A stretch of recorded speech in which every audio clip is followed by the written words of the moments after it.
विश्वर सर्वबृहत रथ केन्दुझर रथ निर्माण एवं बड़दाण्डर सौंदर्यीकरण कार्य एवं जोरसोर चली केन्दुझर राष्ट्रदेवता हेले श्री बलदेवजी हेले रथर ना नंदीघोष आषाढ़ शुक्ल द्वितीय तिथि केन्दुझर सहरर पुराणा बजार ठारे गड़िप विश्वर सर्वबृहत रथ एथिरे विजय हेबे श्री श्री बलदेवजी सहित जगत्रनाथ जगन्नाथ देवी सुभद्रा ए वर्ष प्रबल भिड़ होबार संभावना को आखि आगे रखी प्रशासन पक्षर समस्त प्रकार प्रस्तुति करा ए वर्ष 45 जन बढ़ई रथ निर्माण काम लगी बलदेवजी मंदिर निकटू मौसिया मंदिर पर्यंत बड़दाण्डर लंब 545 मीटर बड़दाण्ड को पारंपरिक आकर्षणीय झोटी चितारे रंगीन करा केन्दुझर रथर स्वतंत्रता है यार उच्चता हो 72 फुट ओसार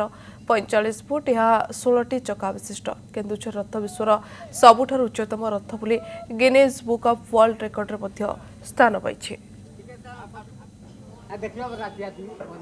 ये यात्रार विशेषत्व हूँ आमर आज्ञा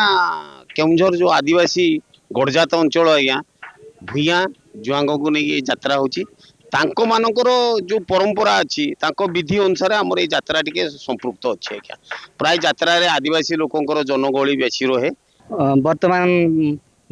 पाखापाखि सब काम सरी जाइए आज सब काम शेष होगा अच्छी आज शेष करके आम रही आ 2 दिन पर रथ यात्रा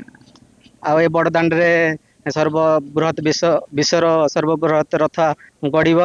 से आम समस्ते उत्साहित अच्छु। ए वर्ष कष्ट मान कौन आम जो रथर प्रति वर्ष जो काठ सब पानी रे खराब हो जाए से काठ सब आगुरी आम